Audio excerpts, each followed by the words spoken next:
오늘 설교 제목을 내가 가야 할 믿음의 길이라고 정해봤습니다. 따라합시다. 내가 가야 할 믿음의 길이 있습니다. 성도들은 자신들이 마음대로 사는 것 같지만 특별히 성도들은 하나님의 부르심을 받아서 하나님의 인도를 따라 하나님이 원하시는 길을 가야 될 특별한 사람들입니다. 이것을 무엇이라고 하냐면 부르심과 소명이라 이렇게 말하고 있습니다. 제가 20살 조금 넘어서 목회를 시작하면서 아주 어려운 목회를 시작을 했습니다. 청송교도소라고 이 감호소라 그래가지고 우리나라의 5대 범죄에 있다 보면 지타 보면 예전에 전두환 정권에서 감호를 때렸어요. 10년을 살면 곱하기 1을 해가지고 10년은 교도소 살고 10년은 감호소에서 사는 거예요. 이제 그 감호소가 어디에 있었냐면 청송에 있었어요. 근데 보통 사람들이 한 전과가 5범 이상 되다 보니까 이 누적이 돼가지고 형을 받으면 한 15년 정도 받아요. 감호를 때리면 거의 한 30년 살겠죠. 아무리 이제 감형을 해줘도 교도소에서 모범수라고 감형해도 보통 15년에서 20년 살다 나옵니다. 그렇게 교도소에서 살다가 나오면 가족들이 받아주지를 않아요. 갈 데가 없어요. 그러다 보니까 이 사람들을 받아서 이 사람들과 함께 교회를 이룬 교회가 제가 담임했던 교회입니다. 아주 어린 전도사가 그 교회를 어떻게 담임했느냐? 예전에 이제 제가 그 교회를 맡고 있으면 목사님들도 묻고 지금도 가끔 옛날 저 했던 일들을 이렇게 기억하신 분들은 물어봐요. 제가 그곳의 그 교도소에 나온 사람인들 줄 알고 그 교회를 맡았느냐? 그건 아니었어요. 제가 좋아하는 전도사님이 개척을 했다 그래서 그 교회 한번 갔는데 오후 예배 때 설교 한번 해달라 그래서 오후 예배 때 설교를 했더니 너무 은혜를 받았다고 교인들이 그러자 전도사님이 자기가 눈 수술을 해야 된다고 하면서 교회를 저한테 잠깐 맡기고 자기는 눈 수술하러 가신다고 가셨어요. 그러고는 안 돌아오시고 저는 그 교회를 맡았어요. 나중에 알고 보니까 교도소 나오신 분들이었어요. 세상에 길거리에서 만나든지 어디 만나면 절대 만나지 말아야 될 사람들, 무서운 사람들과 한 80년 같이 살았습니다. 지금도 생각해 보면 어떻게 그렇게 살았는지 모르겠어요. 제가 그 일을 하다가 이 완도 성강교회 목사님을 한 번 본 적이 있어요. 교도소 특별면회 온다 그래가지고 그 식사를 이렇게 했는데 그 교도소 특별면회 온 것은 기억하고 저를 만난 것은 기억을 못 하더라고요. 저도 그 목사님이 이제 머리가 특별하게 하얀 머리에다가 산신령처럼 그리고 기르고 다니시니까 기억이 나요. 제가 그곳에 사역을 하면서 너무 힘들었어요. 툭하면 칼 가지고 싸우고 보통 사람들과 싸운 것과는 전혀 달라요. 말하는 것도 억세지고 또 그 사람들 데리고 있다 보니까 주변 사람들이 저를 무서워한 거예요. 심지어는 그 주목계에 있는 사람들도 저를 무서워할 정도로 힘이 강해진 거죠. 그러다 보니까 막 말도 억세지고 그래서 어떻게든 여기를 도망가야 되겠다. 도망가야 될 이유가 생겼어요. 이명옥 씨란 분을 만났는데 같이 그곳에 들어갈 살 자신이 없는 거예요. 그래서 도망가려고 생각을 하고 있었는데 장신대 교수님이 학비도 대주고 생활비도 대주고 선교사 가면 해준다는 거예요. 그래서 도망간 것이 그 선교사 견습 선교사라고 교수님이 꼬셔가지고 넘어가서 중국 선교사를 간 겁니다. 중국에 처음에 비행기 탈 때 너무 좋았어요. 왜냐하면 이곳을 도망갈 수 있다는 생각을 했기 때문에 도망가가지고 딱 몇 주만 좋았습니다.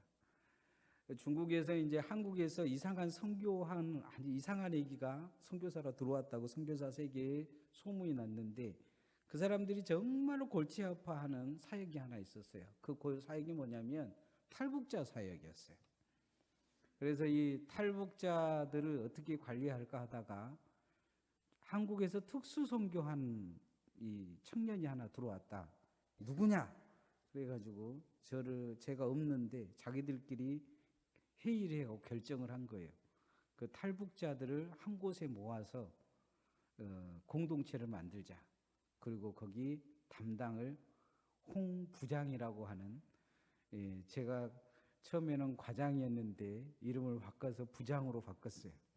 홍 부장에게 맡기자 해가지고 제가 그 탈북자들을 맡았습니다.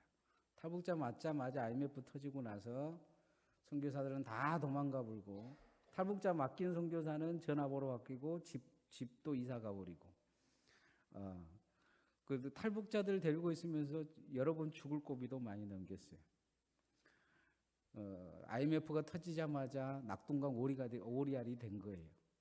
한국으로 돌아올 수도 없고, 그 사람들 버리고 도망 오자니 이 양심상 도저히 버릴 수도 없고, 그때 제가 느낀 느낌이 딱 그거였어요.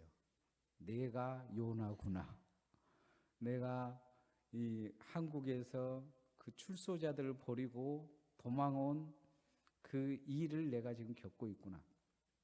한국에서 출소자들 데리고 살면서 죽을 것 같았어요. 금방 죽을 것 같았는데, 그 중국에서 탈북자들 데리고 살다 보니까 한국에서 출소자들 데리고 산 것은 행복하였던 거예요. 중국에 가자마자 도망 다니는 사역자가 된 거예요. 나 혼자 도망 다닌 게 아니고, 나 혼자라면 비행기 타고 넘어가 버리면 되는데 탈북자들 데리고 그렇게 도망 다니는 사역을 했습니다. 그러면서 사명이 뭔가, 그런 깊은 생각을 그곳에서 많이 하게 됐어요. 주님을 위해 정말 죽을 수 있는가, 여러 가지 생각을 했습니다. 오늘 성경에 보면 사명이 뭔가 하는 그런 내용을 가진 본문이 요나서예요. 요나는 특별하게 하나님에게 사명을 부여받은 사람이에요. 그런데 사명 앞에서 고민해요. 하나님이 주신 사명이냐, 아니면 내 욕심되냐, 내 사상이냐, 내 정치적인 성향이냐, 이거에 대한 고민이 있는 거예요. 요나는 무엇을 선택하냐면 하나님의 사명을 선택하지 않습니다. 요나서 끝까지 보면 사명이라는 낱말을 쓸 수 없는 인물, 하나님의 종이지만 아주 버릇도 없고 저희 신앙도 자기 마음대로고, 그러나 또 한편으로는 착각으로 보면 대단히 신앙이 좋은 것 같고, 기도도 열심히 한 것 같고, 하나님 앞에 헌신도 할 것 같은데 결국 하나님이 원하는 쪽으로는 절대 가지 않는 사람인 거죠. 오늘 우리도 그럴 수 있어요. 오늘 나는 하나님이 원하는 신앙을 가지고 있는지 뒤돌아봐야 돼요. 나는 오늘 하나님이 원하는 쪽으로 가고 있는지, 아니면 하나님은 믿는데 내 마음대로의 신앙인지, 내 조건에 모든 걸 맡기고 내 환경에 모든 것을 맞춰서 하나님을 믿고 있지 않는지를 뒤돌아봐야 합니다. 우리는 우리의 신앙이 어떤 상황이든지 순종하는 신앙이 되어야 될 줄 믿습니다. 따라합시다. 어떤 상황이든지 순종하는 믿음이어야 합니다. 우리가 가야 될 믿음의 길은 어떤 상황이든지 하나님 앞에 절대적으로 순종할 수 있는 결단이 있어야 합니다. 오늘 성경의 주인공 요나는 자신의 조국을 멸망시킬 아수르라는 나라에 가서 그들을 회개시켜서 하나님의 멸망을 결정했는데 멸망하지 않도록 그들을 회개시켜야 되는 사명을 부여받았어요. 이 요나는 정말 민족주의자였던 것 같아요. 요나에게서 정말 희망은 뭐였냐면 이 아수르가 멸망한 거예요. 아마 새벽에 일어나자마자 아마 그 기도를 했을 거예요. 우리나라를 하나님 살려주시고 우리나라를 멸망시킬 저 아수르를 멸망시켜 주옵소서. 그런데 응답 같은 이야기가 온 거예요. 아수르가 지금 멸망할 위기에 있다. 요나야, 가서 그들을 회개시켜라. 하나님이 말씀하신 거죠. 요나 입장에서는 기가 찬 거예요. 나름대로 기도도 하고 소망대로 자기 꿈처럼 아수르가 망할 위기에 놓여서 박수를 쳐야 될 이 상황에 그는 하나님의 뜻을 알아차리고 도망가 버리기로 해요. 나만 안 가면 아수르는 멸망한다. 나만 안 가면 우리나라를 멸망시킬 이 북이스라엘을 멸망시킬 아수르가 멸망할 것이다. 나만 없어지면 된다 하고 지금 아수르의 느니엘이라는 이란의 이 땅으로 가야 되는데 그는 정반대 스페인을 향하기 위해서 도망갈 가기를 가지고 배를 타고 그는 도망가기 시작합니다. 3절 말씀 한번 같이 읽어봅시다. 시작. 그러나 요나가 여호와의 얼굴을 피하려고 일어나 다스스로 도망하려 하여 요바로 내려갔더니 마침 다스스로 가는 배를 만난지나 여호와의 얼굴을 피하여 그들과 함께 다스스로 가려고 뱃삭을 주고 배에 올랐더라. 도망간 거죠. 도망간 것입니다. 내 뜻대로 신앙생활을 하겠다는 거예요. 하나님 뜻도 필요 없어요. 내가 원하는 대로 하겠다 지금 결심한 거예요. 신앙을 보면 가끔 자기 원하는 대로 뭐든지 하는 사람들이 있어요. 원하는 것이 안 들어주면 그냥 시위를 하든지 별 방법을 다 써서 원하는 것을 꼭 얻어내려고 해요. 정말 하나님이 원하는 것이 무엇인지, 교회가 원하는 것이 무엇인지 전혀 알지를 못해요. 자기에게 주어진 자기가 꿈꾸는 것이 사명인 줄 알아요. 그런데 시간이 지나고 나면 그건 사명이 아닐 가능성이 많아요. 많은 사람들이 힘들어하고 고통스러워하면 사명이 아니에요. 주변의 사람들이 행복하지 않으면 사명이 아니에요. 요나는 지금 하나님이 원하는 쪽으로 갈 생각이 전혀 없는 거예요. 내 마음대로의 신앙, 이미 내 마음대로의 신앙이 결단된 거예요. 정치적인 결단을 버리지 못한 거예요. 내가 원하는 정치적인 것, 그것은 신앙을 넘어서 버렸어요. 그래서 하나님 뜻보다는 나의 정치적인 결단을 더 앞세우는 요나가 된 것을 볼 수가 있어요.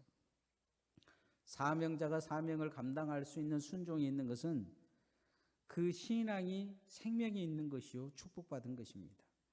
모세가 80세 시내산에서 하나님의 소명을 받습니다. 애굽에 있는 백성들을, 자기 이스라엘의 백성들을 건져내라니까 못하겠다고 해요. 자기는 말도 못하고 가면 말도 안 들어줄 것이고 몇 번이나 거절합니다.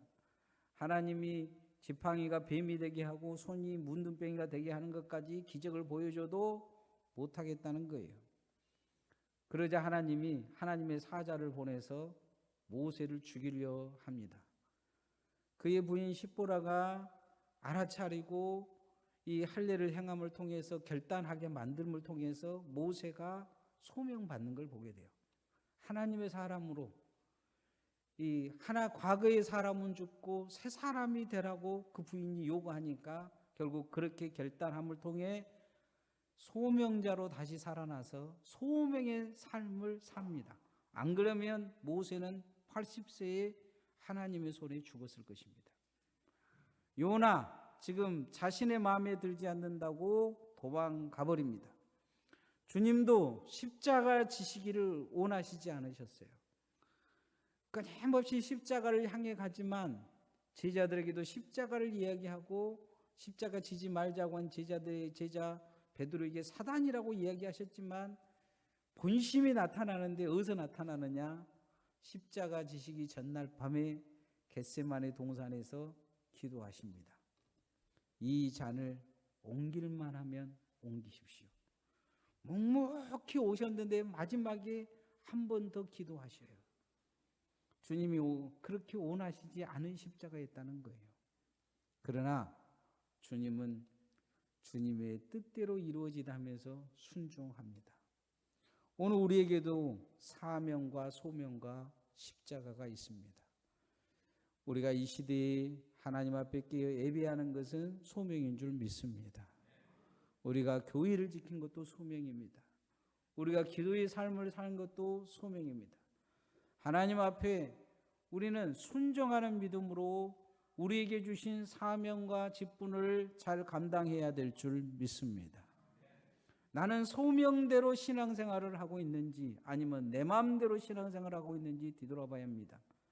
나는 소명받고 신앙생활하고 있는지 아니면 될 대로 되라는 신앙인지 하나님 앞에 여러분이 소명받는 신앙 되어지기를 소원합니다. 소명받기 위해서는 깨닫고 변화되어야 합니다. 따라합시다. 깨닫고 변화되어야 믿음입니다.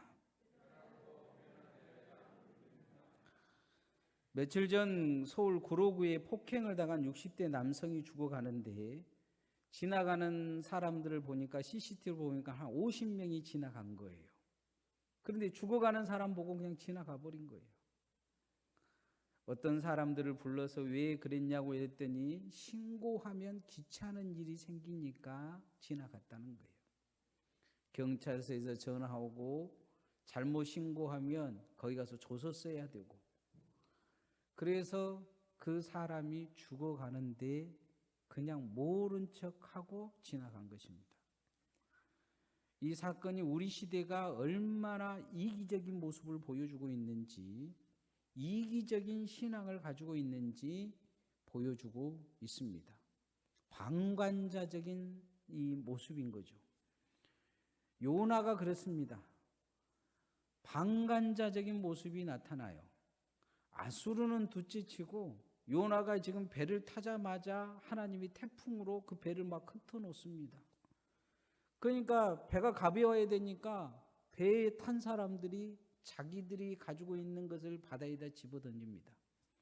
이 시대에 무역한 사람들은요, 빚을 얻어가지고 엄청난 빚을 얻고 내 빚만 얻는 게 아니고, 이 시대의 문서들을 보면 옆집 사람들이 다 투자를 해서 한 사람이 물건을 사가지고 그 배에다 싣고 무역을 하는 거예요. 만약 이 배가 깨져버리면 한 사람만 망하는 게 아니고 마을 전체가 망해버려요. 그런 사람들이 가득 차 있는 배예요. 물건이, 그 배에 들어있는 물건은 생명과 같아요. 그냥 단순하게 그냥 물건이 아니에요. 이 시대에는. 만약 이 물건이 없어져 버리면 그 마을 사람들은 전부 다 빚 때문에 종으로 팔려갈 그런 위기에 놓여진 그런 거예요. 태풍이 막 치니까 그래도 목숨을 걸기 위해서 그 목숨 같은 것을 바다에다가 집어 던져요. 그런데 자신의 생명을 피눈물을 흘리면서 집어 던지는데 어떤 한 사람은 자고 있어요. 5절 말씀 한번 읽어보십시다. 시작. 사공들이 두려워하여 각각 자기의 신을 부르고 또 배를 가볍게 하려고 그 가운데 물건들을 바다에 던지니라. 그러나 요나는 배 밑층에 내려가서 누워 깊이 잠이 든지라. 이 시대에 우리는 어떻게 살고 있는지 뒤돌아봐야 합니다.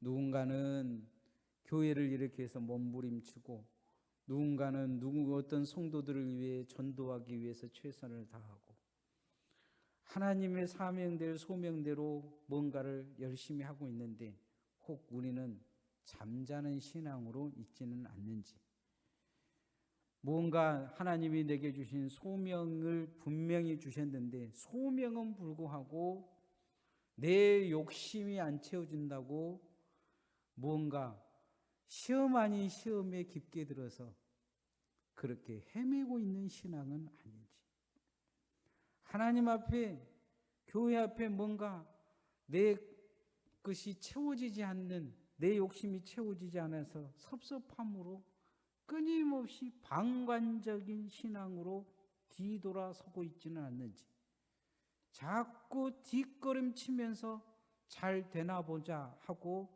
그렇게 멀리서 쳐다보고 있지는 않는지, 우리 신앙이 이 요나처럼 방관자적인 조소적인 신앙으로 바뀌어가고 있지는 않는지 우리 자신을 점검해 봐야 합니다. 오늘날 한국교회의 가장 큰 문제는 방관적인 신앙으로 성도들이 자꾸 뒤로 물러선다는 거예요. 뭘 하자고 하면 나하고 상관없는 일들은 뒤로 물러서요. 다른 사람이 열심히 하고 나와 좋아하지 않는 사람들이 뭔가 하면 뒤로 물러서요. 교회에 정말로 열심히 하는 소수층이 있는가 하면 방관자적으로 뒤에서 조소를 보내는 사람들도 많이 생기고 있는 것이 지금 한국교회의 문제입니다. 우리 교회는 특별히 그런 분들이 많지는 않지만 그러나 우리가 그런 신앙을 갖고 있다는 것은 아주 심각한 병이 든 것입니다. 하나님 앞에 뒤로 물러서고 있는 거죠.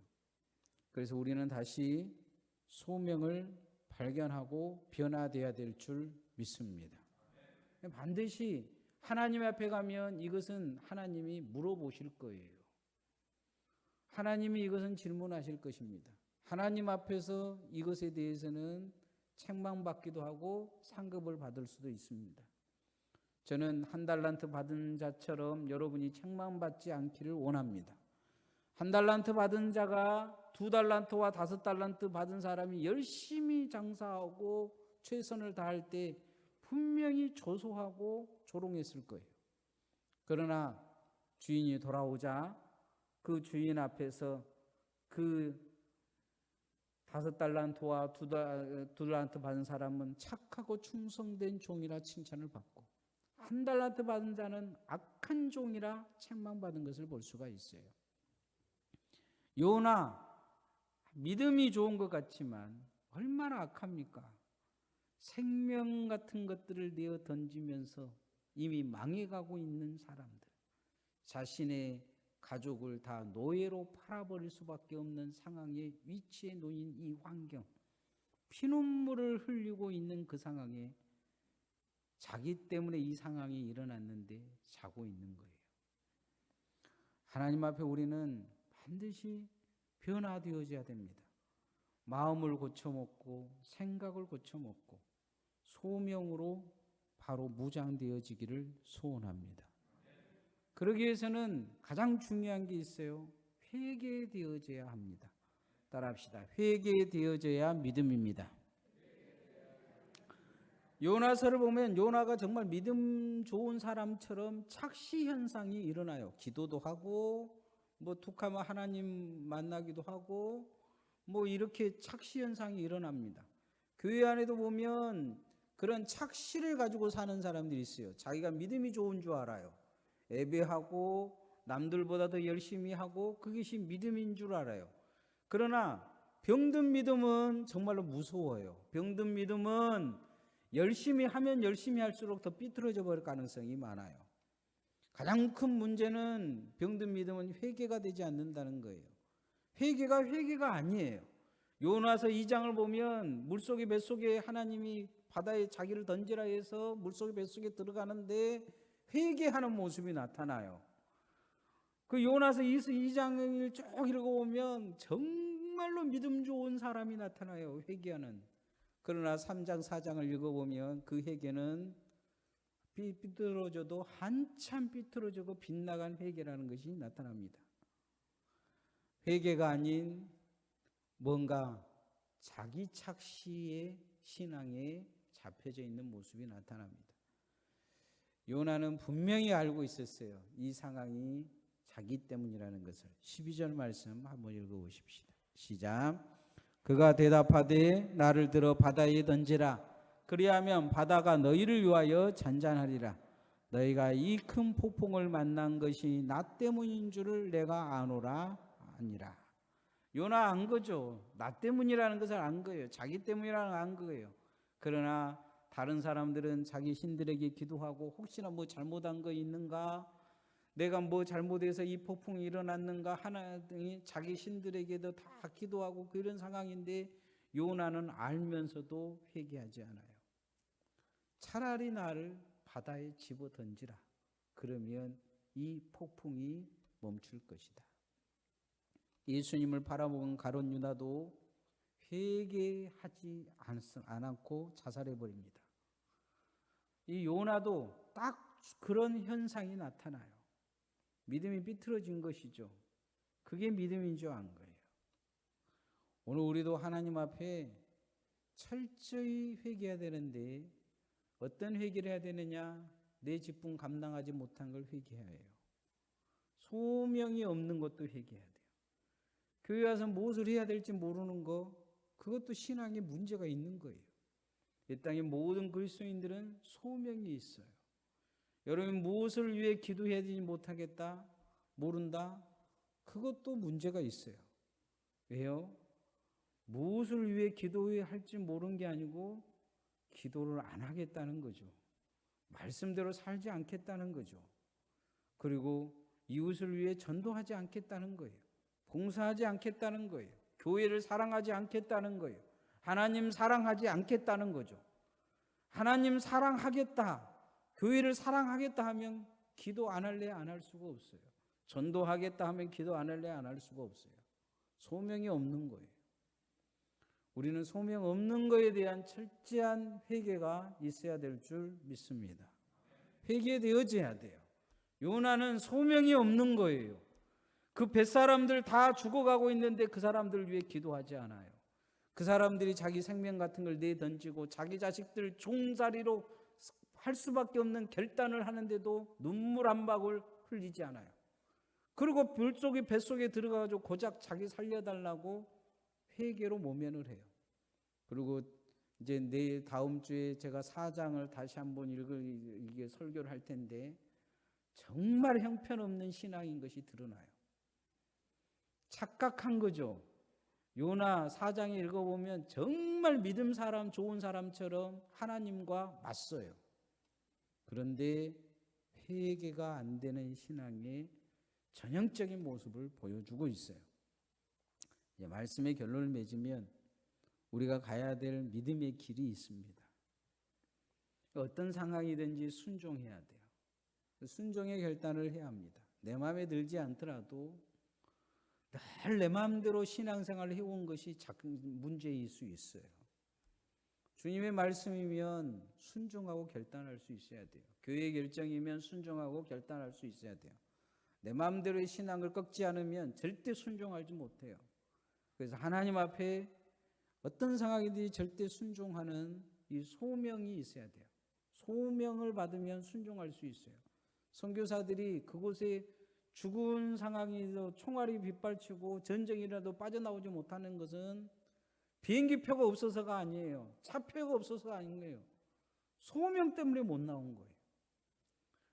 하나님의 소명을 가진 자는 그 자리를 벗어날 수가 없어요. 깨닫고 변화되어져야 돼요. 아, 내가 변화돼야 됐구나 하면서 깨닫고 나를 변화시키려고 더 기도해야 돼요. 특별히 하나님 앞에 어떻게 해야 되냐? 회개해야 돼요. 내 삶에서 내가 무엇이 신앙의 성경적인 주님이 원하시는 그 신앙에서 어느 만큼 떨어져 있는가를 정확히 우리가 발견하고 회개함을 통해 주님이 원하시는 일꾼으로 나를 먼저 세워가기를 소원합니다. 찬양하십시다.